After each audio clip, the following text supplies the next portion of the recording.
የሰራዊቱ ድምጽ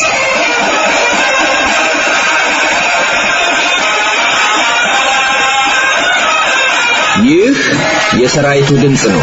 የሰራዊቱ ድምጽ ከኢትዮጵያ ሳተላይት ሬዲዮና ቴሌቪዥን ጣቢያ ጋር በመተባበር በሳምንት አንድ ቀን ከዋሽንግተን ዲሲ የሚያስተላልፍላችሁ ዝግጅት አሁን ጀመረ።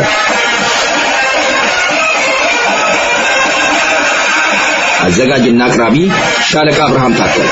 የቃል ኪዳን አደራ ሸክሙ የዜግነት ጣምራ ግዳጅ የደም አሻራ ማህተሙ የአገር አምድ የወሰን ሰንደቅ የክብር ማዕዘን መቅድሙ የወገን መንፈስ አለኝታ የሰላም ነጻነት ትልሙ የአፈሯ አፈር ፈተና የህይወት ራብና ጥሙ የአሸዋ ረመጥ እንፋሎት የአጥንት ማገዶ ፍሙ የጥይት አረር ህመሙ የወሰን የድንበር አጽሙ ስሙ የአጥንት የሥጋ የደሙ ውትድርና ነው ማህተሙ ኢትዮጵያዊነት ነው ትርጉሙ።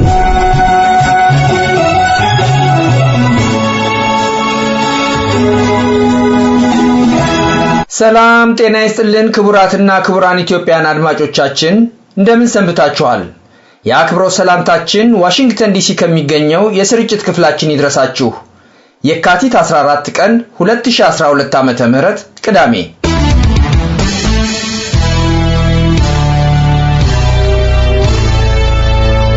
የዕለቱ መርሃ ግብራችንን የውቅያኖስ ድንጋይ እድሜ ልኩን ባህር ውስጥ ቢቆይም መዋኘት አይችልም በሚል ርዕስ የተዘጋጀውን ጽሑፍ በንባብ በማሰማት እንጀምራለን። ከመጽሐፍት አምባ መድረክ ዝግጅታችን ጀነራሎቹ ሴራው ሴረኞቹና የተቃራኒው ጎራ ደም ያፋሰሰውና ያልተሳካው የወታደራዊ መፈንቅለ መንግስት ሙከራ እውነተኛ ታሪክ ክፍል 26 ተዘጋጅቷል። በልዩ ዝግጅት መድረክ እዚህ ሰሜን አሜሪካ ዴንቨር ኮሎራዶ ግዛት ለመጀመሪያ ጊዜ ለወንጌልና ለፈውስ አገልግሎት የመጡትን የመላከ መንክራት መምህር ግርማ ወንድሙን አቀባበል በተመለከተ ከመስተንግዶ ኮሚቴው አባል ስለ ሁኔታው እንዲገልጹልን አቶ ነብዩ አስፋውን እንግዳ አድርገናቸዋል። በብዙ ሺህ የሚቆጠሩ ኢትዮጵያውያን ከተለያዩ የዓለም ሀገሮች መጥተው በቦታው መገኘታቸውን ተመልክተናል። በሰራዊቱ ቤተሰብ ፕሮግራማችን ከመጋቢ 50 አለቃ መርሃ ጽድቅ ደሴ ልጅ ከወጣት ሀረገወይን መርሃ ጽድቅ ጋር የመጨረሻ ቆይታ አድርገናል። እስከ ዝግጅታችን ፍጻሜ ድረስ አብራችሁን ትቆዩ ዘንድ የምጋብዛችሁና የማስተናግዳችሁ የፕሮግራሙ አዘጋጅና አቅራቢ ሻለቃ አብርሃም ታከለ ነኝ። መልካም ጊዜ የተከበራችሁ ኢትዮጵያውያን ወገኖቼ፣ መልካም ጊዜ።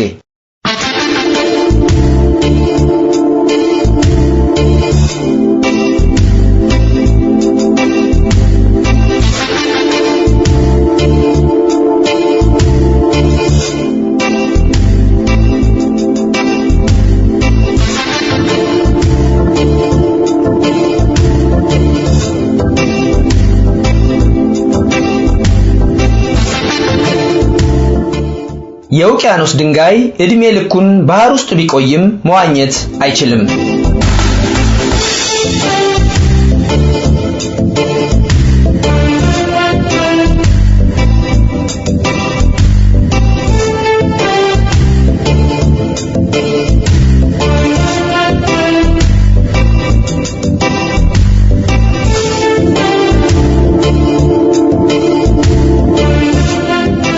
ትግራይ ላይ ያለው ጥላቻ የሚስተካከል ካልሆነ ትግራይ ራሷን የቻለች ሀገር ናት ብላችሁ አውጁ ሲል የትግራይ ምክትል አስተዳዳሪና የትህነግ ወያኔ መሪ በ45ኛው የድርጅቱ ልደት በዓል ላይ መናገሩን ተከትሎ ያደረገው የክተት ጦርነትና የግንጠላ አዋጅ በማህበራዊ ሚዲያዎች መሰራጨቱ የሰሞኑ አነጋጋሪ ጉዳይ ሆኖ ሰንብቷል።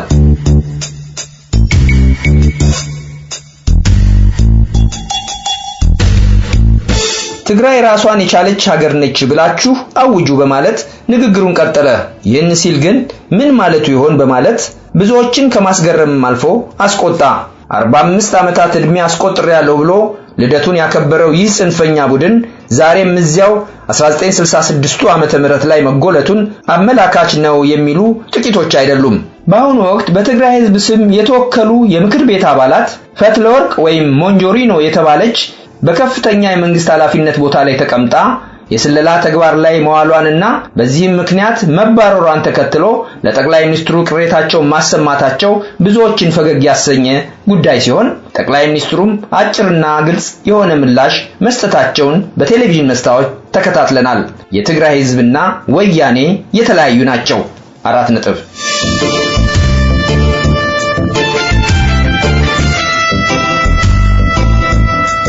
አቶ ደብረጽዮን በትህነግ ልደት በዓል ላይ የቅልውጥ የኮሙኒስት ባለቀይ ቀለም የአንገት ልብሱን አድርጎ ደሙ በፊቱ ላይ የተንተከተከ በማከታተል ማስፈራሪያ የሚመስሉ ቃላቶችን ደረደረ። የራሱን የምክር ቤት ተወካዮችም እንዲህ በማለት አስጠነቀቀ። የስልጣን ጊዜያችሁ እያለቀ ስለሚገኝ እንደኛ ከመበታተናችሁና ወደ ክልላችሁ ከመምጣታችሁ በፊት ታሪክ ስሩ የሚል የጦርነት አዋጅ አወጀ።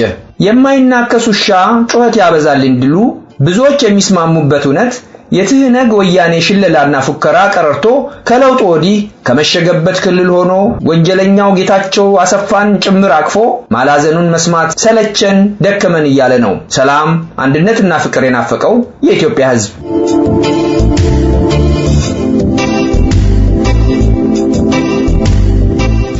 የኔ በሚለው ቴሌቪዥን መስታወት አሮጌ ጠመንጃውን ከተቀበረበት ጉድጓድ አፈሩን እያራገፈ መወልወል መጀመሩን ቀለብ በሚሰፍርላቸው ሚዲያዎቹ እያየንለት በጅልነቱ ታዝበነዋል።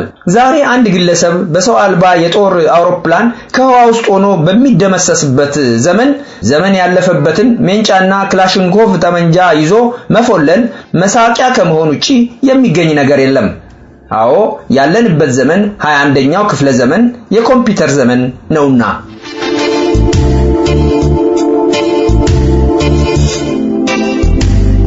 የህወሓት ወያኔ ትናንት ለኤርትራ የመገንጠል ዓላማ ግንባር ቀደም ተባባሪና አሽከር ሆኖ በብዙ መቶ ሺህ የሚቆጠሩ የትግራይ ወጣቶችን ለሞትና ለአካል ጉዳተኝነት መገበሩ ሳያንሰው ወላጅ አባቱ የሆነው ሻዕቢያ ለስልጣን ካበቃውና የአዲስ አበባን ቤተመንግስት በተቆጣጠረ ማግስት አሸናፊና ተሸናፊ በሌለው በባድመ ጦርነት ከ100 ሺህ በላይ ንጹሃን ወገኖች ማለቃቸው የቅርብ ጊዜ አሰቃቂ ትዝታችን መሆኑን ዘንግቶ በጦርነቱ ወቅትም የኤርትራ የነጻነት ታጋዮችን የመቃብር ስፍራ ሳይቀር በመድፍ የበታተነው በእያንዳንዱ የኤርትራዊ አእምሮ ውስጥ ተቀምጦ እንደሚገኝና እንደማይረሳ አንዳንድ ኤርትራውያን ወገኖቻችን በጸጸት ዛሬም ያስታውሱታል።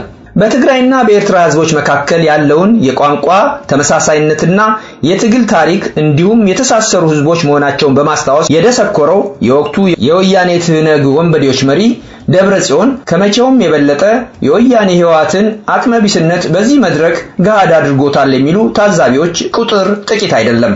በአሁኑ ወቅት ኢትዮጵያን የሚመራው መንግስት ከፍተኛ የዲፕሎማሲና የሰላም እንቅስቃሴ ከጎረቤት ሀገሮች እንዲሁም ከሀያላን መንግስታት ጋር ማድረጉ ይበል የሚያሰኝ ተግባር ሲሆን ይህን ያልተረዳው የደብረጽዮን ጽንፈኛ ቡድን ትናንት አይዞ የሚሉት የውጭ ኃይሎች ሁሉ ሳይቀሩ ፊታቸውን እንዳዞሩበት የተገነዘበ አይመስልም።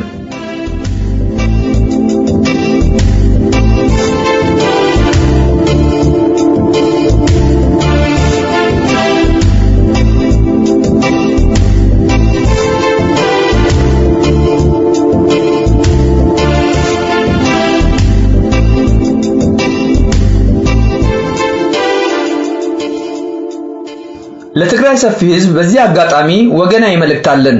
አዎ ልጆችን በነፃ አውጭነት ስም በግዳጅ ከጉያ እየነጠቀ በጦር የማገደብህ በዚህ ጥቂት ከአንድ መንደር በወጡ ቅጥረኛና ተላላኪ ጎሰኛና የወንበዴ መሪዎች የሐሰት ፕሮፓጋንዳ ተታለህና ከቀሪው ኢትዮጵያዊ ወገንህ ተላይተህ የምትኖረው ህይወት ከንቱና አደገኛ አካሄድ መሆኑን አሁኑኑ ጊዜው ሳይመሽ ጉዳዩን በጥልቀት መርምረህ ጫንቃህ ላይ እንደ መዥገር ተጣብቀው ደምህን ለዘመናት የመጠጡትና አሁንም ወደ ገደል የሚጎትቱን ጥቂት የትህነግ ወያኔ ጦረተኛ የወንበዴ ወንጀለኛ መሪዎች በቃችሁ በላቸውና ነጻነትን ከወገኖች ጋር እንድታውጅ እንመክራለን። የመገንጠል አባዜ ለሀገርና ለህዝብ ፋይዳ ቢስ መሆኑን ከሌሎች ተሞክሮ አይታህልና። የሰራዊቱ ድምጽ ሬዲዮ ዝግጅት ክፍል ወርሃይ የካቲት 2012 ዓመተ ምህረት ኢትዮጵያ በነጻነት ለዘላለም ትኑር። ታሪክ ይፍረደን፣ እውነት ይፍረደን፣ ጊዜ ይፍረደን።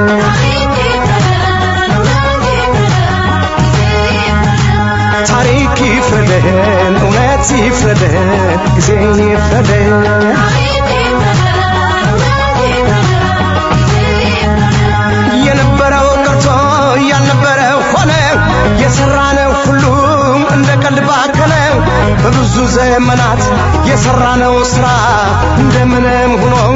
ሲያመጣ ኪሳራ በክፋት ላይ ክፋት በጥፋት ላይ ጥፋት በችግር ላይ ችግር በስህተት ላይ ስህተት በስደት ላይ ስደት እንዲህ ከሆነ የከሆነ ታሪክ ይፍረደን እውነት ይፍረደን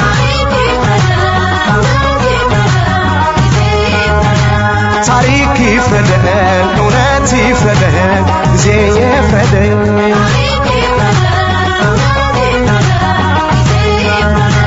የራሳችን ቋንቋ የራሳችን ፊደል የራሳችን እምነት የራሳችን ባህል የነሉሲ ሀገር የሰው ልጅ መገኛ በራሱ የተሟላ አልነበረ እንደኛ በክፋት ላይ ክፋት በጥፋት ላይ ጥፋት በችግር ላይ ችግር በስህተት ላይ ስህተት በስደት ላይ ስደት እንዲህ ከሆነ ከሆነ ታሪክ ይፍረደን እውነት ይፍረደን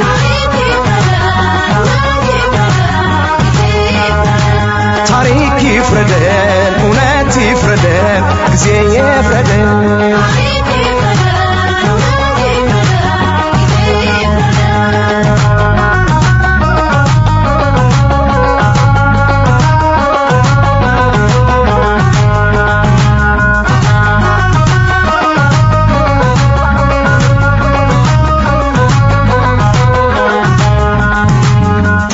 ይፍረደን እውነት ይፍረደን ጊዜ ይፍረደን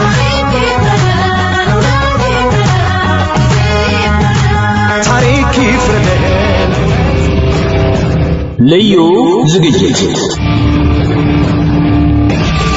የሰራዊቱ ድምጽ ሬዲዮ ኢትዮጵያዊነትን የሀገር አንድነትና ፍቅርን በሚመለከት ለዚያች ቅድስት ሀገር በውትድርና ሙያ ብቻ ሳይሆን በተለያዩ ዘርፎች የተሰለፉትን ኢትዮጵያውያን የሩቁንና የቅርብ ታሪክ በማስታወስ ጉዳይ ላይ በትኩረት እየሰራ እነሆ 6 ዓመታት አስቆጥሯል። አረመኔውና ጎሰኛው የህወሓት አምባገነን አገዛዝ ከሩብ ምዕተ ዓመታት በላይ በሀገሪቷ ታሪክ የአስተዳደር ዘመን ታይቶና ተሰምቶ በማይታወቅ ሁኔታ በክልል በጎሳና በሃይማኖት ከፋፍሎ በፍቅርና በአንድነት ለብዙ ዘመናት የኖረውን የኢትዮጵያ ህዝብ በግዳጅ ለመከፋፈል ፖሊሲ ነድፎና ህግ አርቅቀው መንቀሳቀሳቸው እውነት ነው። ታዲያ ከጥቂት ወዳደሮች በስተቀር ህዝቡ ተቃውሞ ማሰማቱ ይታወቃል። በዚህ የተነሳም በሃይማኖቱ ዘርፍ ብዙ ትግሎች መደረጋቸው አይዘነጋም። የሙስሊሙ መፍትሄ አፈላላጊ ኮሚቴ አመራር አባላት ለከፍተኛ እስርና እንግልት ተዳርገዋል። የዋልድባ ገዳም መነኮሳቶች እንዲሁ ከፍተኛ ግፍ ተፈጽሞባቸዋል። የድምጻችን ይሰማ የእስልምና እምነት ተከታይ ሰላማዊ ሰልፈኞች በአደባባይ ተጨፍጭፈዋል። መላከ መንክራት መምህር ግርማ ወንድሙም የወንጌል አገልግሎት እንዳይሰጡ ታግደውና ለእስር መዳረጋቸውንም ተመልክተናል። ይሁንና በየአቅጣጫው የተደረገው ትግል አረመኔውን የህወሓት ጎሰኛ ፋሽስታዊ ቡድን አገዛዝ በወርደት እንዲፈረጥጥና ክልሌ በሚለው አካባቢ ተሸሽጎ እንዲኖር ተገዷል። አዎ ከለውጡ ወዲህ የነበሩ ዘርፈ ብዙ ችግሮች ሙሉ በሙሉ ተወገዱ ባይባልም አንጻራዊ ሰላም በሀገሪቷ ላይ መስፈኑን ብዙዎች ይናገራሉ። በዛሬው ልዩ ዝግጅት መድረክ ላይ የምንመለከተው ለመጀመሪያ ጊዜ አሜሪካን ሀገር ለወንጌልና ለፈውስ አገልግሎት የመጡትን የመላከ መንክራት መምህር ግርማ ወንድሙን የአሜሪካ ቆይታ ይሆናል። ይህንኑ በሚመለከት አቶ ነብዩ ከደንቨር ኮሎራዶ እንግዳ ይሆነዋል።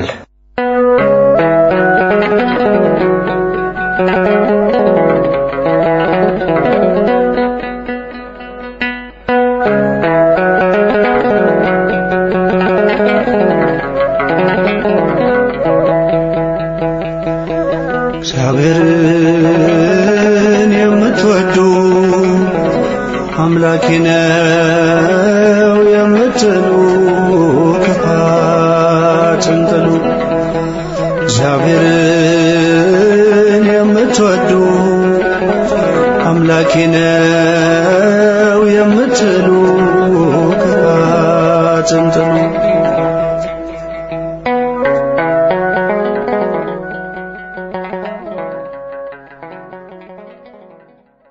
አቶ ነብዩ ከዴንቨር ኮሎራዶ ከተማ በቅድሚያ ይህንን አጭር ገለጻ ለማድረግ ስለ ፈቃደኝነቶ በአድማጮቻችን ስም ከልብ አመሰግናለሁ።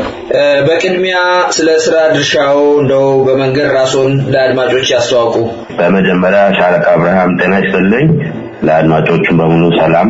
ይህንን እድል ስለሰጠህን አመሰግናለሁ። እኔ በዴንቨር ዳግማዊት ግሸን ማርያም ብዙ አባታችን አቡነ ናትናኤል ኃላፊነት ከተሰጠን ሰዎች ኮሚቴ አስተባባሪ ኮሚቴ መካከል አንዱ ነኝ። ስራችንም የመላከ ምክራት መምህር ግርማ ወንድሙን ከኢትዮጵያ ወደ አሜሪካ ለመጀመሪያ የመምጣት ፕሮሰሱንም እዚህ አቀባበል ዝግጅቱንም ሁሉንም ያደረጉት ኮሚቴ አባልና የዳግማዊት ግሸን በዴንቨር ቤተክርስቲያን የህዝብ ግንኙነት ነው ስራዬ። እንደው አቶ ነብዩ እስቲ በአጠቃላይ መምህር ግርማ ወንድሙን ከተቀበላችሁ ጀምሮ እንደው የተከናወኑትን ተግባራት ዘርዘር አድርገው ያጫውቱን። እንዳልኩት ቅድም መላከ ምክራት መምህር ግርማ ወንድሙ አሜሪካ ለመጀመሪያ ጊዜያቸው በጥር 20 2012 ዓ.ም ለመጀመሪያ ጊዜ በዴንቨር ኮሎራዶ አርፈው በዴንቨር ኢንተርናሽናል ኤርፖርት ብዙ ምዕመናን ደጋፊዎች በተገኙበት ከሌላም አካባቢ መጥቶ በተገኙበት ደመቅ ያለ አቀባበል አድርገን ታጅበው ቀጥታ ወደ ዳግማዊት ግሸን ዴንቨር ቤተክርስቲያን ሄደን ከብዙ አባታችን አቡነ ናትናኤል የካንሳስ የኮሎራዶና የአካባቢው ሀገረ ስብከት ሊቀ ጳጳስ ጋር ደመቅ ያለ አቀባበል በቤተክርስቲያን አድርገንላቸው ባለፉት 3 ሳምንት በዴንቨር አገልግሎት ሲሰጡ ቆይተዋል። በጣም ደስ የሚል ግሩም አይነት አቀባበል የተደረገላቸው ከህዝቡም የነበረው አቀባበል በጣም ደስ ይል ነበር። በመጀመሪያው ሳምንት በነበሩበት የእመቤታችን የአስትሪዮ ማርያም ክብረ በዓል ላይም ተገኝተው ብዙ ህዝብ አገልግለዋል። በጉባኤም ተሳታፊ ሆነዋል። ከዛም ታሪካዊ በሆነ መንገድ ዋናው ትልቁ ጉባኤያቸው የተደረገው በዴንቨር ከተማ ዳውንታውን መሀል ከተማ ዴንቨር ኮሊሲየም በሚባለው ትልቁ ስቴዲየም በጣም በእውነት ስቴታችንም ሆነ እኔ አይተን በማናውቀው አይነት ብዙ ህዝብ በተገኘበት ከአሜሪካ ከየስቴቱ የመጣው ሰው ብቻ ሳይሆን ከካናዳም ከዩሮፕ ከኖርዌይ ከስዊድን ሰዎች ሁሉ መጥተው በጣም ብዙ የእግዚአብሔር ተአምራትን ስናይ ቆይተናል። ብዙ ሰዎች ከደዌ ሲፈወሱ ከመናፍስት ሲፈወሱ እንደው እኔም ራሴ ባይኔ ያየሁት የማይናገር ልጆች ሲናገሩ አይንም የማያይ ሰው ሲያይ አይተናልና በጣም ብዙ የሚደንቁ የእግዚአብሔር ተአምራቶች ታይተዋል። ሃይማኖት፣ ዘር፣ እድሜ፣ ጾታ ምንም ያለየ ነው የተደረጉት ጉባኤዎች። በሳምንቱም እንደገና ሁለተኛ ጉባኤ ተደርጎ ነበር። በጣም የሚገርመው ፈረንጆች አልቀሩም የመጡት ጉባኤው ላይ የተፈወሱ ፈረንጆች ነበሩ። ከሌላ ስቴት ከሚኒሶታ ከአይዳሆ እንደዚሁ የመጡ ፈረንጆች ነበሩ። የመምህር ግርማን ስራ ሰምተው በጣም ብዙ ኤርትራዊ ወንድሞች እናቶቻችንም ተሳትፈዋል። ሌላ የሚገርም በጣም ብዙ ሙስሊም ወንድሞችና እህቶች በደዌ የሚሰቃዩ መጥተው ተሳትፈው ፈውስም አግኝተው ሄደዋል። እሱም በጣም እኔ የገረመኝ ነው። ከሌላም ሃይማኖት ከፕሮቴስታንት ካቶሊኮችም መጥተው የተሳተፉ አይተናልና ብዙ ህዝብ ነው የመጣው። ብዙ ፈውስም ነበር የነበረው።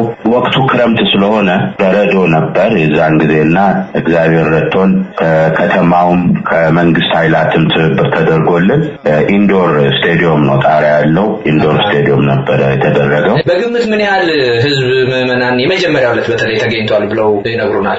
ከ10,000 ሰው ላይ ነው። እሺ እንደው ከዛ በኋላ የአሜሪካ ባለስልጣኖች ወይም ሜየር መገኘታቸውን በተለያዩ ማህበራዊ ሚዲያዎች ተበትኖ አይተናልና ይሄንን በሚመለከት የሚነግሩን ነገር አለ? ምን ይመስል ነበር? ማናቸው የተቀበሏቸው? አዎ በጣም በኮሎራዶ ከላይ እስከ ታች ነው የመንግስት አካላት አቀባበል ያደረጉት። ከላይ እስከ ታች ከሜየር፣ ኮንግረስ፣ ከገቨርነር ሳይቀርና ምናልባት እንደምታውቁት ቤተክርስቲያናችን ግሸን ማርያም የዴንቨር ቅድስት ማርያም ብዙ የግንኙነት ታደርጋለች። ከዚህ በፊትም የኢትዮጵያ ህዝብ ሰብአዊነትን ለማስጠበቅ ከኮንግረስማን ማይክ ኮፍመን ጋር በመሆን HR 128ን ትግል ስታረግ ለኢትዮጵያ ስትጮህ የነበረች ቤተክርስቲያን ናት።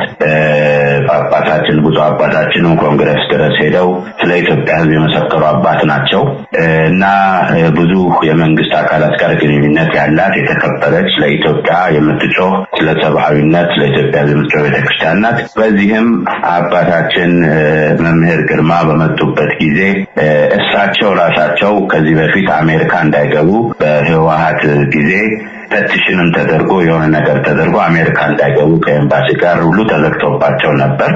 በዚህ ቤተክርስቲያን ብርታት በኮንግረስ ነው አምባሳደሩ ድረስ ተደርሶ ወረቀቱም እንዲመታላቸው ያደረገችው ቤተክርስቲያን ናት እና ከ5-6 ጊዜ በላይ ቪዛ ተከልክለው ውስጥ የገባው ነገር ሁሉ ፈርሶ መንገዱ እንዲከፈት ያደረገችው ቤተክርስቲያን ናት። በዚህም ምክንያት መምህር ግርማ እንደገቡ ወዲያው ኦፊሻል አቀባበል በከተማችን ሜር አውሮራ ተደርጎላቸዋል። ቢሮአቸው ድረስ በክብር እንግድነት ተጠርተው እሱም ቪዲዮም እንደዚህም ተለቋል። ማይክ ኮፍማን ናቸው ሜሩ። ማይክ ኮፍማን እንግዲህ ብዙ ኢትዮጵያዊ ያውቃቸዋል። ከዚህ በፊት በኮንግረስ ለኢትዮጵያ ሲጮሁ የዚህም ለውጥ ትልቅ አስተዋጽኦ ያደረገውን HR 128ን በዋናነት ኦልሞስት በብቸኝነት ማለት ይቻላል ከኮንግረስማን ክሪስመስ ጋር አብረው ሆነው ያሳለፉ የኢትዮጵያ ጀግና የምንላቸው ኮንግረስማን ነበሩ። አሁን ደግሞ ሜር ሆነው በጣም ኮሚኒቲያችንን እየረዱ ናቸው። እሳቸው ደመቀ አቀባበል አድርገውላቸዋል።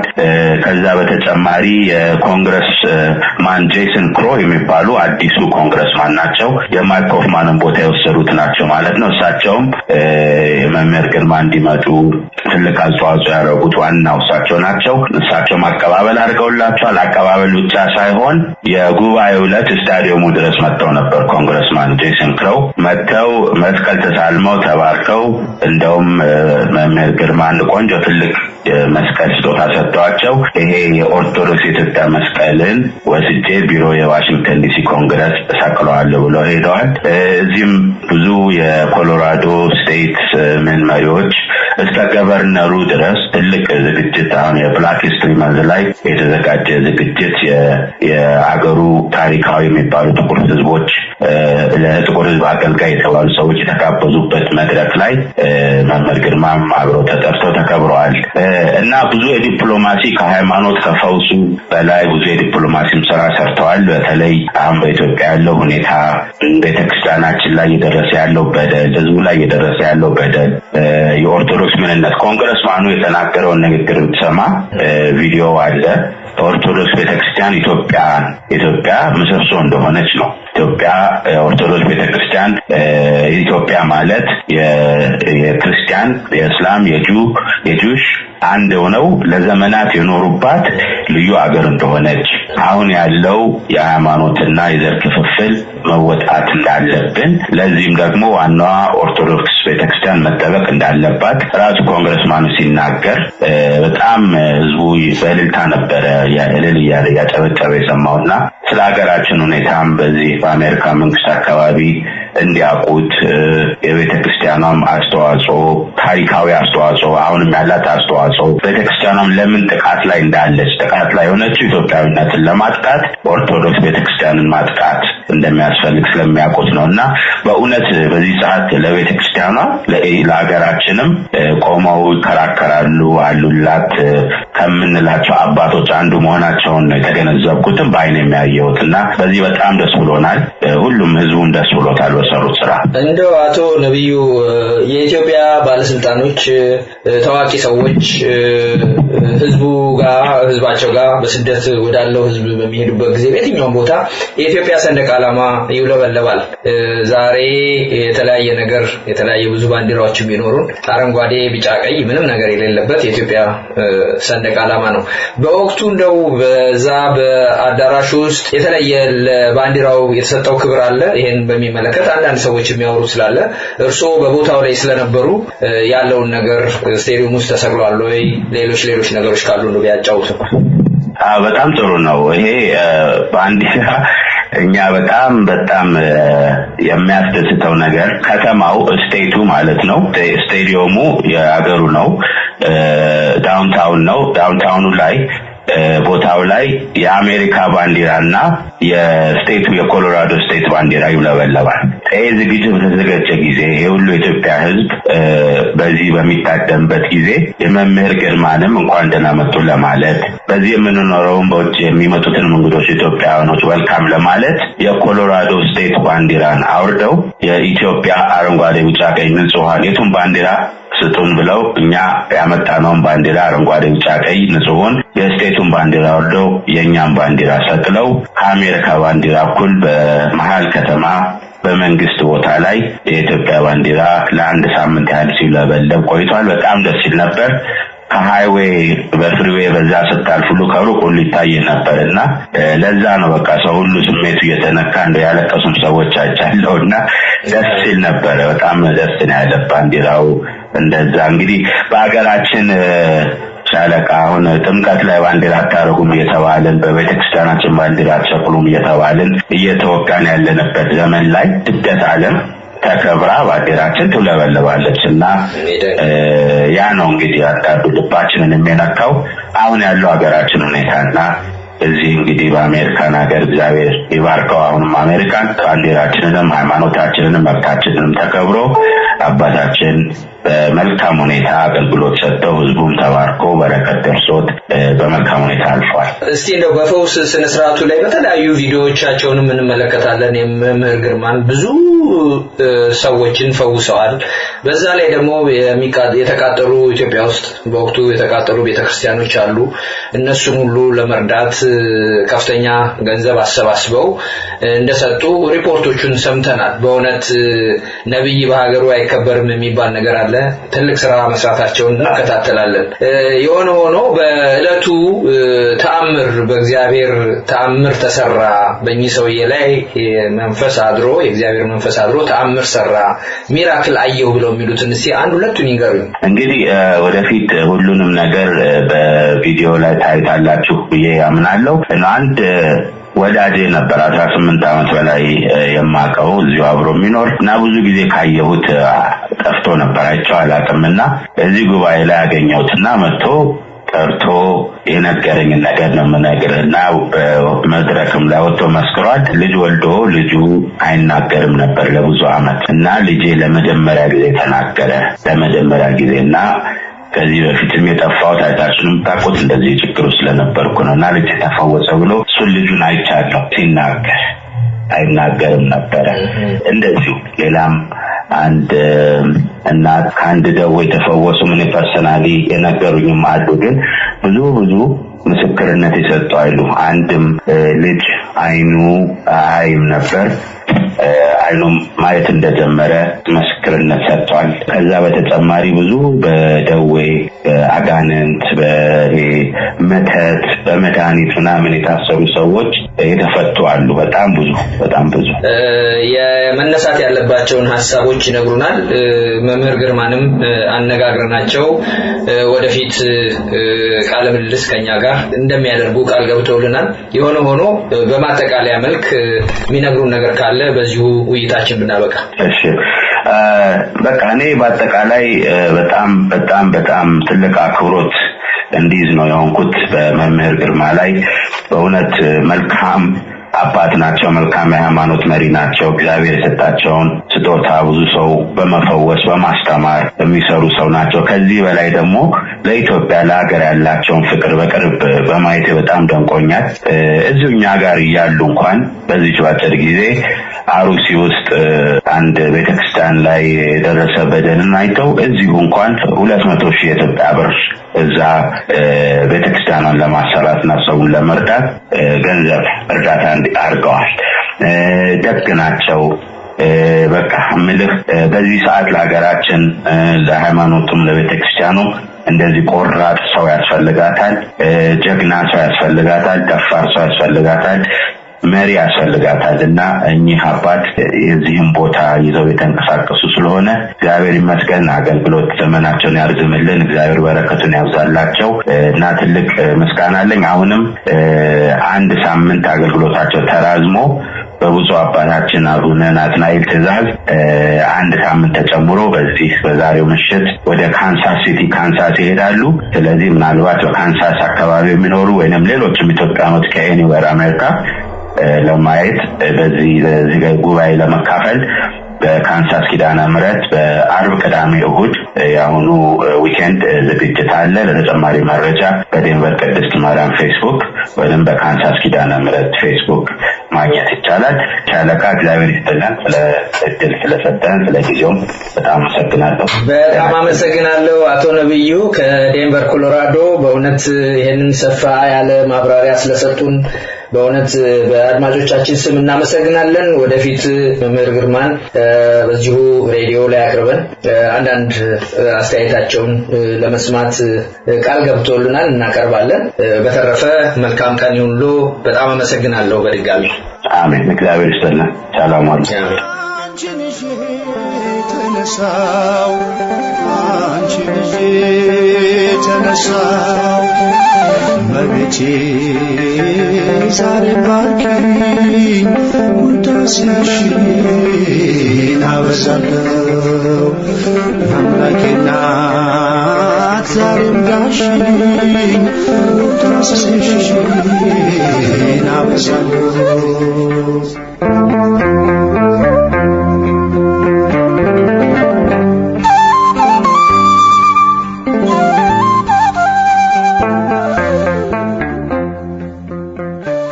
በመከታተል ላይ ያላችሁት ከዋሽንግተን ዲሲ የሚተላለፍላችሁን የእናንተን የሰራዊቱን ድምጽ ራዲዮ አገልግሎት ነው።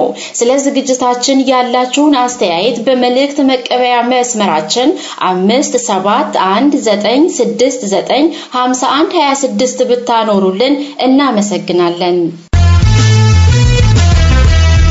የኢትዮጵያ አምላክ ይፈርዳል ሳይውል ሳያድር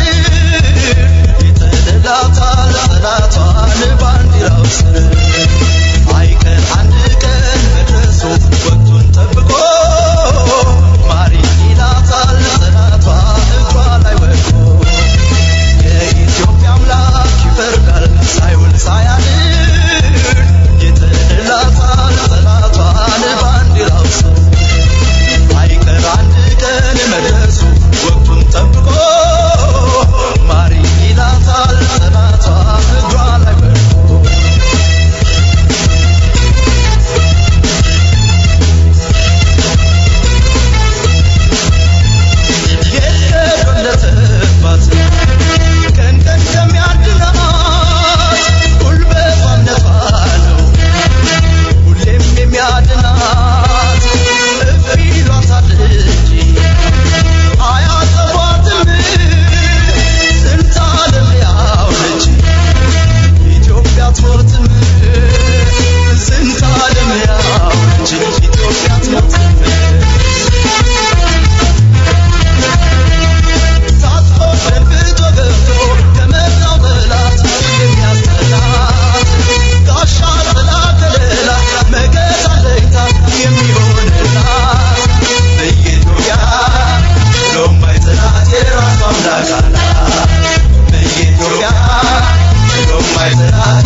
ከመጽሐፍ አምባ ይህ መድረክ ከተለያዩ ጋዜጦች፣ መጽሔቶች፣ መጽሐፍትና ድረገጾች ለናንተ ለክቡራንና ክቡራት አድማጮቻችን የምናቀርብበት ክፍለ ጊዜ ነው። ከመጽሐፍ አምባ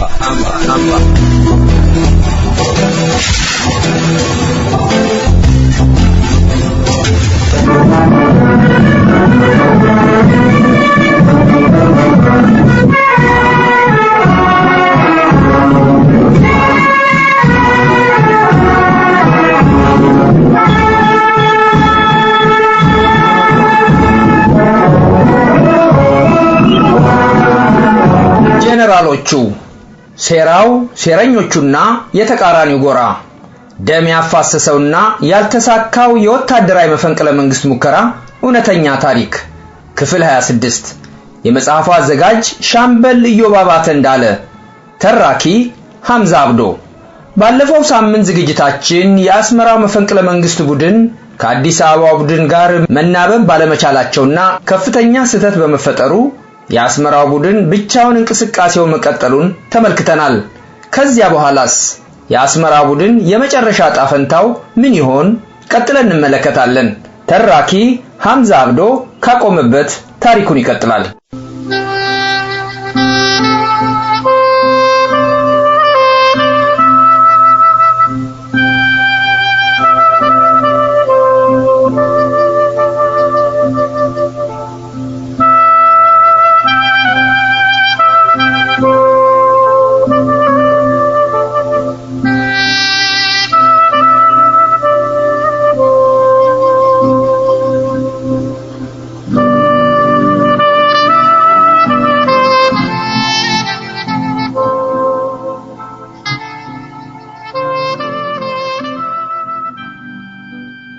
ጀነራል ለምሴ በከረን ግንባር የሁለተኛው አብዮታዊ ሰራዊት ቀዳሚ መምሪያ ዋና አዛዥ ለነበሩት ሜጀር ጀነራል ሁሴን አህመድ ስልክ ደውለው የኮርና የክፍለ ጦሩ አዛዦችን በሚልኳቸው ሄሊኮፕተር በአስቸኳይ ወደ አስመራ እንዲልኳቸው ያዛሉ።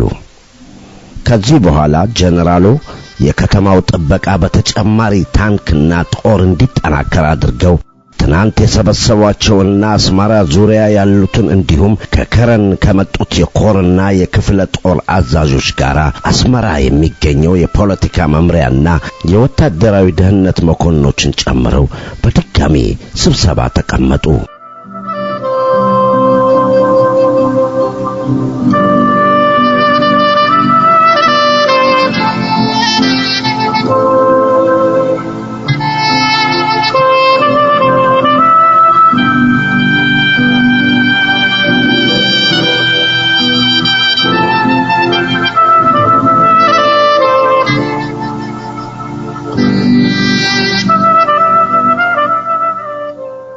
አምባገነኑ መሪ መንግስቱ ኃይለ ማርያም በትናንትናው ዕለት ተገሏል ተብሎ መጠቀሱ የሚታወስ ነው። ሆኖም ግን በልዩ ልዩ ምክንያቶች የተነሳ ፕሬዝዳንቱ እንዳይገደሉ የአዲሱ መንግስት አመራር በመወሰኑ መንግስቱ በሰላም ከአገር እንዲወጣና ወደ ጂዲአር ሄዶ በስደት እንዲኖር ተደርጓል። የተወሰኑ ጀነራሎች ራሳቸውን እንዳጠፉና የቀሩትም እጃቸውን እንደሰጡ ተደርጎ የቀረበው ዜና በጥቂት የደርግ ባለስልጣኖች የተቀነባበረና እኛን ለማዘናጋት የቀረበ ማስመሰያ ነው። የሆነ ሆኖ እዚህ ያለነውን ለማንኛውም ነገር አስቀድመን መዘጋጀት ይኖርብናል። አንድ ጊዜ ገብተንበታል። ካሁን በኋላ ማፈግፈግ ሆነ እጅ መስጠት አይኖርም።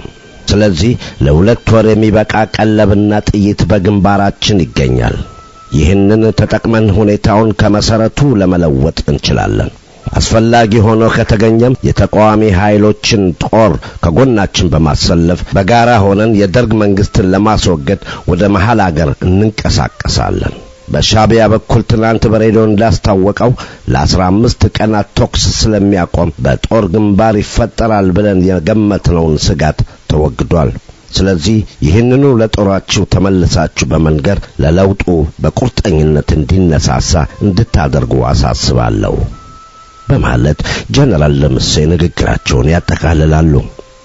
የአዲስ አበባው አመጽ መሪ የጀነራል መረድ ንጉሴ መሞት የአብዛኛዎቹን ጀነራሎች እጅ የመስጠትና የጥቂቶችን የመሰወር ዜናን ከመንግስት መገናኛ ብዙሃን ያዳመጠው ሰራዊት ይህንን ማስተባበያ አምኖ ይቀበላል ለማለት የሚያስደፍር ባይሆንም በዚያን ዕለት ጠዋት ጀነራል ለምሴ ላይ የሚታየው ፍጹም የሆነ መረጋጋትና ልበ ሙሉነት እጅግ የሚያስገርም ነበር። ጠቅላላ የሁለተኛው ቤታዊ ሰራዊት ጦር ይዘው በሚያደርጉት እንቅስቃሴ የተሻለ ለውጥ እንደሚያመጡ ጀነራሉ በእርግጠኛ አቋምና እምነት ላይ ነበሩ። አየር ኃይሉም ከጎናችን ነው ያሉት ደምሴ በዕለቱ ተጠርተው ስብሰባ ላይ ለተገኙት የኤርትራ ክፍለ ሀገር ዋና አስተዳዳሪ ለብርጋዴር ጀነራል አፈወርቅ ወልደ ሚካኤልና ለሁለተኛው አቤታዊ ሰራዊት ድርጅት መምሪያ ኃላፊ ለብርጋዴር ጀነራል ከበደ መሐሪ የሚከተለውን ትዕዛዝ ይሰጣሉ። በክፍለ ሀገሩ ያለው የነዳጅ መጠን፣ በመንግስት መጋዘን ውስጥ የሚገኝ እህል፣ በማምረቻና ማከፋፈያ ተቋሞች ውስጥ ያለው ሸቀጥ፣ በባንክ ያለው የገንዘብ መጠን ወዘተ ሁሉ በሚገባ ታውቆ ለዚህ ዘመቻ ማስፈጸሚያ ለማዋል አስፈላጊው ዝርዝር ጥናትና ቅድመ ዝግጅት በአስተዳደሩ በኩል በአስቸኳይ እንዲፈጸም በምጽዋ ወደብ የተከማቸውና በሁለተኛው ቤታዊ ሰራዊት ግንባር ልዩ ልዩ ግምጃ ቤቶች ውስጥ የሚገኙ የቀለብ መጠንና ክምችቱ የሁለተኛው ቤታዊ ሰራዊት ለስንት ወራት ሊመገብ እንደሚችል በአስቸኳይ ተጠንቶ እስከ ነገ ጠዋት ድረስ እንዲቀርብ በማለት ያዛሉ። በመጨረሻም አዛዦቹ በሙሉ ወደ ጦራቸው ተመልሰው ይህንን በመግለጽ ከሰዓት በኋላ ሪፖርት እንዲያደርጉ በማሳሰብ ስብሰባውን ያበቃሉ።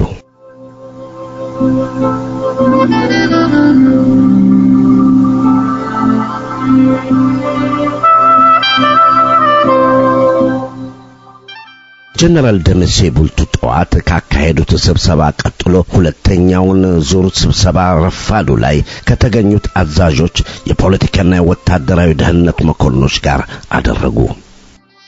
ጓዶች በሀገራችን የጦርነት ሰቆቃና መርዶ እንዲያበቃ ህዝባችን የሰላም አየር እንዲተነፍስ የመጀመሪያውን ትግል ይቀጥላል። በአዲስ አበባ አመጹ ከሸፈ ተብሎ የቀረበው ዜና እዚህ ያለነውን ጓዶች ከተነሳንበት የተቀደሰ ዓላማችን ፈጽሞ የሚያዘናጋን አይሆንም በማለት ሰፋ ያለ መግለጫ ይሰጣሉ። ከእርሳቸው ቀጥሎ የሁለተኛው ቤታዊ ሰራዊት ምክትል አዛዥ የፖለቲካ መምሪያ ኃላፊ ብርጋዴር ጀነራል ወርቁ ቸርነት የአምባገነን ስርዓት እስካልተወገደ ድረስ ሀገሪቱ ከጦርነት አዙሪት መውጣት አትችልም።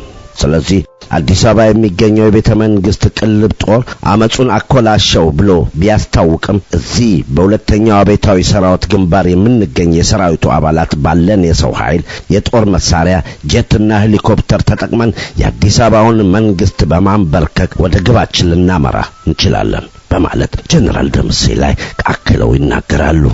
ከዚያም ጀነራል ደምሴ ወደ 102ኛው አየር ወለድ ክፍለ ጦር ዋና አዛዥ ብርጋዴር ሰለሞን ደሳለኝ ዞር ብለው አየር ወለድ ጦር ውስጥ ጥሩ አዝማሚያ እንደሌለ ይሰማል፣ ይህ ሁኔታ ምን ያህል እውነት ነው በማለት ይጠይቃሉ።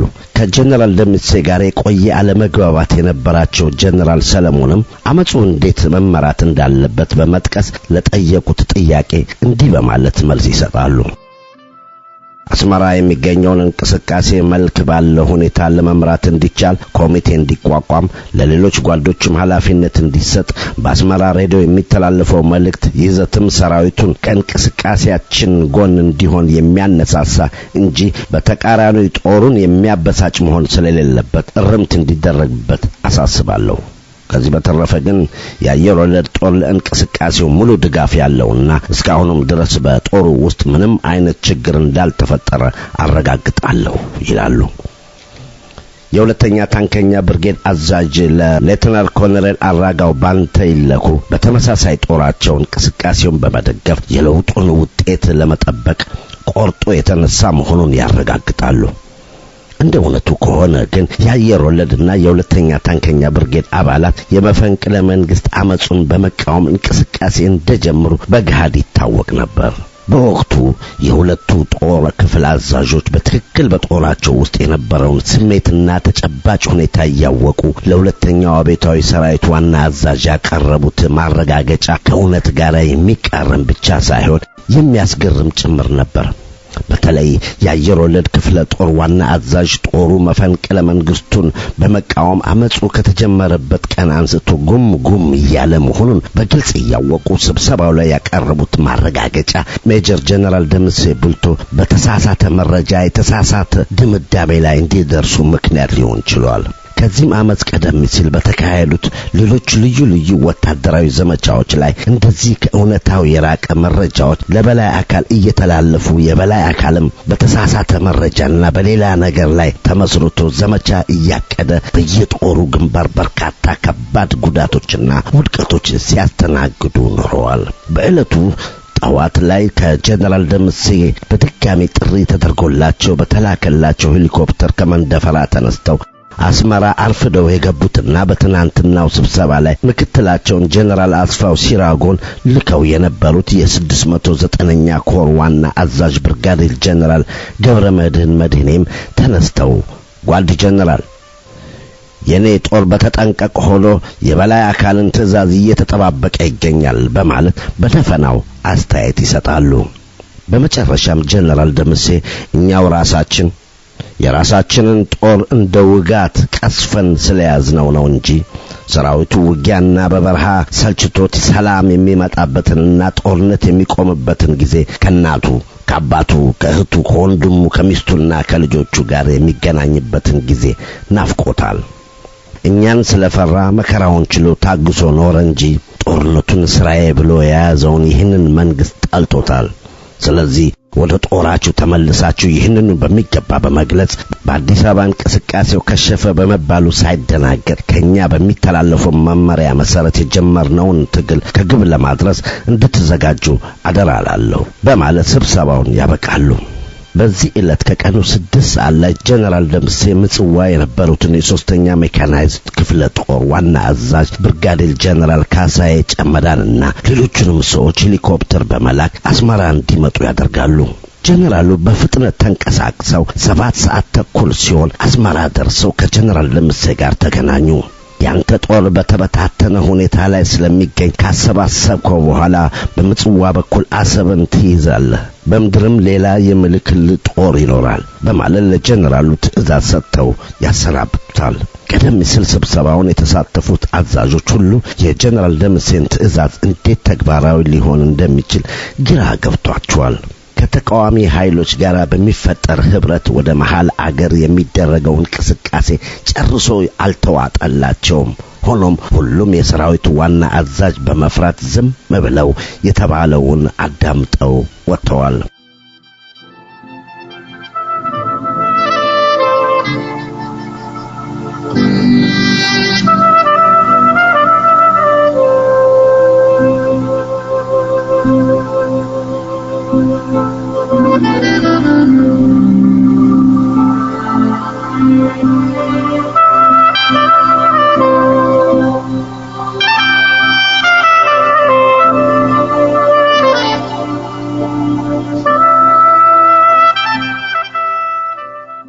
ትናንት መንግስቱ ኃይለ ማርያም ተገድሏል፣ አዲስ መንግስት ተቋቁሟል ብለው በስራቸው ለሚገኙ ሰራዊት አፋቸውን ሞልተውና እንቅስቃሴውን ደግፈው ለገለጡት አዛዦች በተለይ ሁኔታው አስቸጋሪ ብቻ ሳይሆን አደገኛም ሆነባቸው።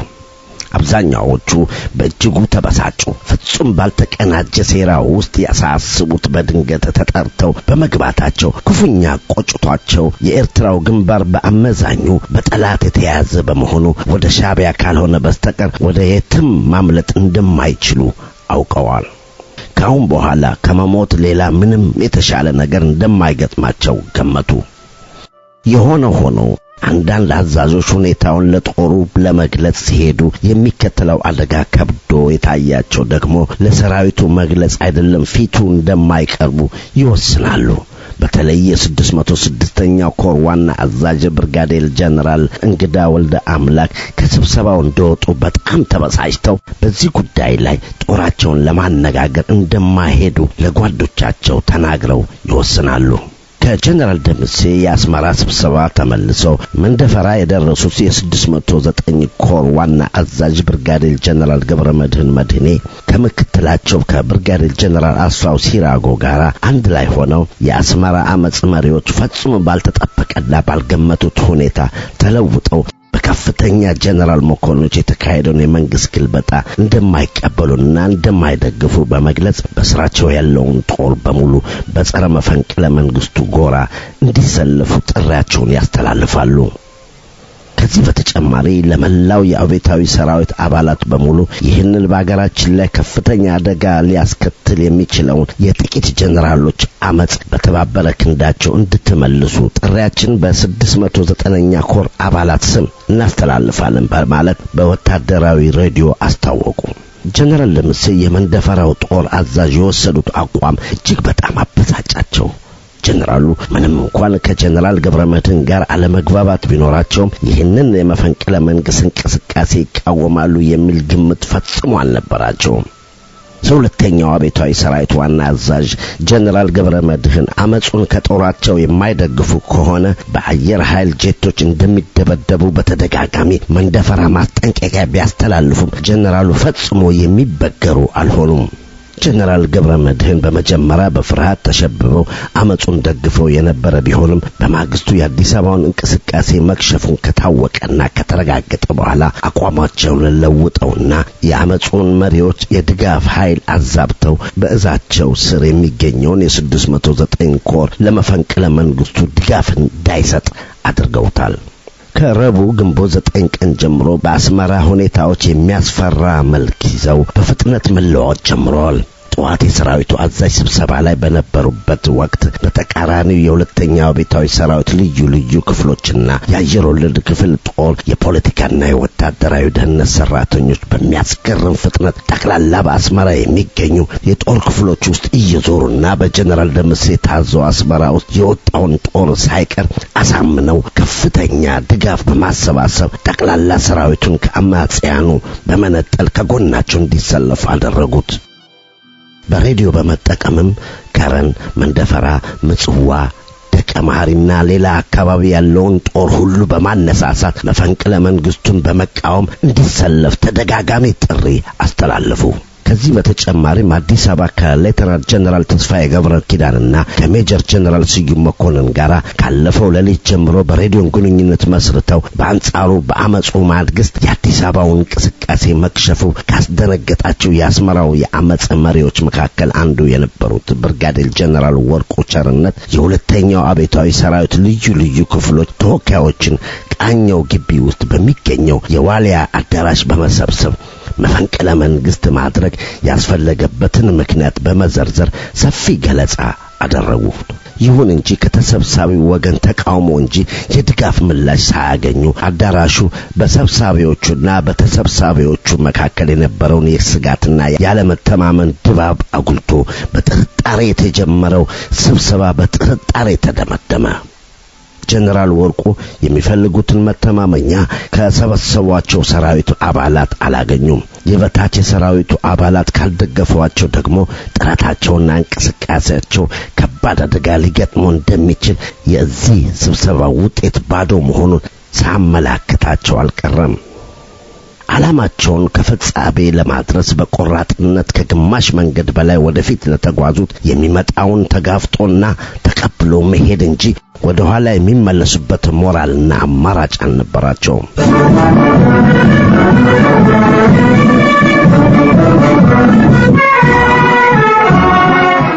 ጀነራሎቹ ሴራው ሴረኞቹና የተቃራኒው ጎራ ደም ያፋሰሰውና ያልተሳካው የወታደራዊ መፈንቅለ መንግስት ሙከራ እውነተኛ ታሪክ ክፍል 26 እዚህ ላይ ያበቃ።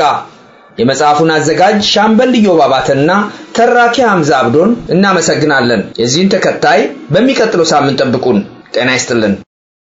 ወጥቶ አደረ።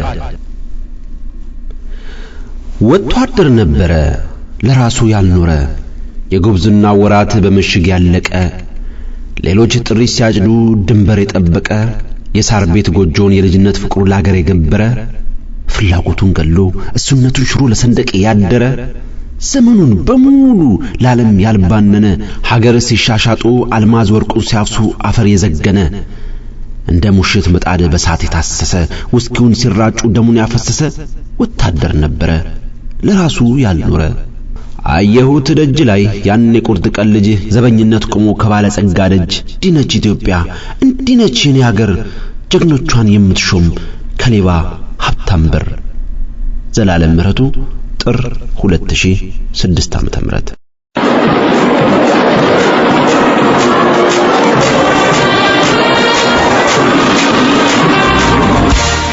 የሰራዊቱ ቤተሰብ ይህ ዝግጅት የሰራዊቱን ቤተሰብ አባላት ከያሉበት ስለ ሰራዊቱ አባል ቤተሰባቸው ወይም ስለ ሰራዊቱ በአጠቃላይ ያላቸውን አስተያየትና ትዝታ ለናንተ የምናጋራበት መድረክ ነው።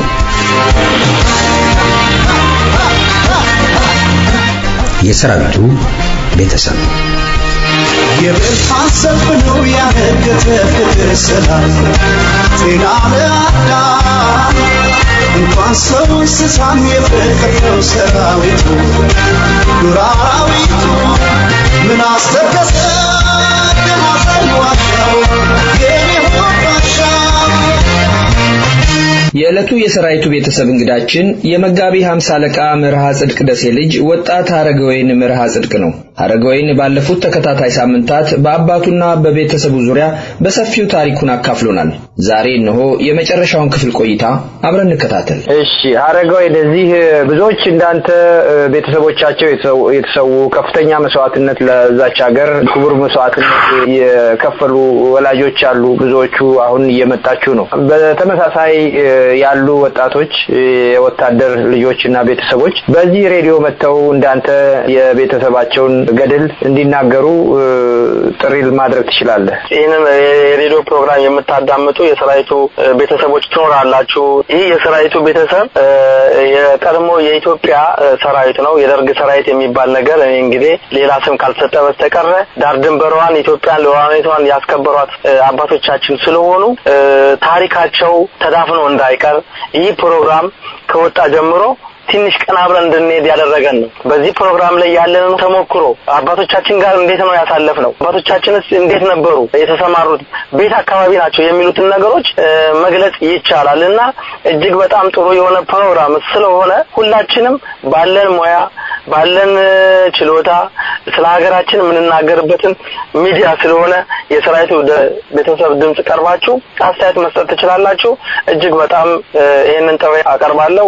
ለመሆኑ የሰራዊቱ ድምጽ ሬዲዮን ማዳመጥ ከጀመርክ ምን ያህል ጊዜ ሆነ? ይሄ ሬዲዮ ምን ማድረግ አለበት? ከመቼ ጀምረህ ነው ማዳመጥ የጀመርከው? ምን አስተያየት አለ ስለ ሬዲዮ ነው? እጅግ በጣም አመሰግናለሁ ሻለቃ። ይሄን ሬዲዮን ማዳመጥ ሲጀምር ትዝ ያለኝ ምንድነው ኢትዮጵያ ውስጥ ሆኜ እሑድ የሚተላለፍ የጦር ኃይሎች ፕሮግራም አለና አባታችን እንድናነብ ሬዲዮ እንድናዳምጥ ይገፋፋን ነበር። በትርፍ ሰዓታችሁ እነዚህ ነገሮችን አድርጉ ይለናል። የምናነባቸው መጽሐፎች ከትምህርት ውጪ ማለት ነው። እና የጦር ኃይሎች ፕሮግራም ሳዳምጥ ግንባር ቀደም ያሉትን የኢትዮጵያ ሰራዊቶችን መስዋዕት ያደረጉትን ጀግንነት የሰሩትን ለኢትዮጵያ ሉዓላዊነትን ያስከበሩትን ያቀርባልና ተመስጬ ነበር ማዳምጠው። እዚህ ሀገር መጥቼ ልክ የሰራዊቱ ድምጽ ስሰማ ያለው ትዝ ያለኝ። ምክንያቱም ይሄ የደርግ ሰራዊት እየተባለ ጣት እየተጠቋቆመብን አንገታችንን ደፍተን ምንድነው እነዚህ ተብለን እስከምንባል ድረስ እጅግ በጣም በኢትዮጵያ ውስጥ ስሙ ቆሽሾ ስሙ ጠቁሮ ለዛች ነገር በአንድ ፋቲክ በአንድ ኮዳ ውሃ ኮዳዋለች አባቴ እስካው ያቺ ኮዳ ውሃ በጦርነት ውስጥ 3-4 ቀን ውሃ ጠፍቶባቸው ትንሽ እየቀመሱ ይኖርባትን ለሀገር ብለው ይሄንን ነገር እንዳይረሳ ይሄ የሰራዊቱ ድምጽ በአንተ አማካይነት ከሰማሁበት ጀምሮ እጅግ በጣም ነው በውስጤ በአጥንቴ በደሜ የገባው እና ትዝ አለኝ አባቶቻችን የዛን ጊዜ ያደረጉት ነገር ቀና ብለን እንድንሄድ ለካ ብዙ ለኢትዮጵያ ታሪክ የሰሩ በተለያየ የምታቀርባቸው ትረካዎችም አሉ። እነዛ ነገሮች ስሰማ በጣም ነው እንትን ያለኝና በጣም ነው የተገነዘብኩት እና በጣም ደስ ነው ያለኝ። ስለዚህ ወደፊት ተጠናክሮ መቀጠል አለበት። ምክንያቱም ኢትዮጵያ ያሳለፈቻቸው ከፍተኛ መስዋዕትነት የከፈለቻቸው ልጆች እንዳይረሱ ይሄ ድምጽ በመሰማቱ ዛሬ እኛ ልንናገርበት ስለ አባታችን እንመሰክር፣ ስለሌሎችም ስለ አባቶቻችን ጓደኞችም ስለሌሎች ስለ ሀገራችን የምንናገርበት ሬዲዮ ስለሆነ እጅግ በጣም ጠንክሮና ጎልብቶ ሊወጣ ስለሚችል ከወዲሁ በጣም መጠንከር ያለበት ነውና ሁላችንም ያለንን አስተዋጽኦ ያለንን ድጋፍ ልናደርግበት ይገባል። እኔ ካዳመጥኩበት ጀምሮ እጅግ በጣም ነው ደስ ያለኝና በጣም ልትመሰገን የሚገባ አዘጋጅ ነህ ሻለቃ። በጣም ነው ይሄንን ፕሮግራም ተመስጬ ማዳመጥ። ከመጋቢ 50 አለቃ መርሃ ጽድቅ ደሴ ልጅ ከወጣት ሀረገወይን መርሃ ጽድቅ ጋር ያደረኩት ቆይታ እዚህ ላይ አበቃ። በሚቀጥለው ዝግጅት ከሌላ የሰራዊቱ ቤተሰብ አባል ጋር እመለሳለሁ። ለዛሬው እንግዳይን በእናንተ በተከበራችሁ አድማጮች ስም ከልብ አመሰግናለሁ።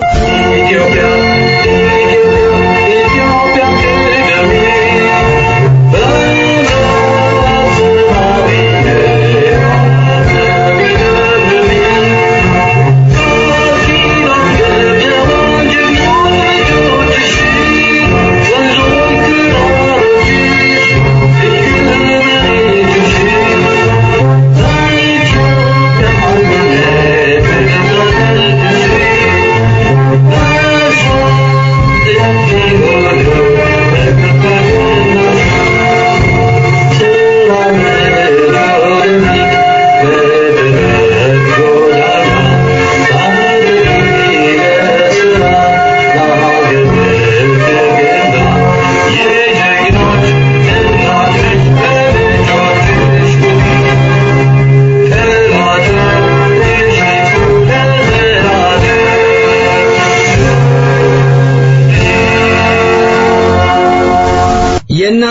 የሰራዊቱ ድምጽ ሬዲዮ ስርጭት እዚህ ላይ ያበቃ።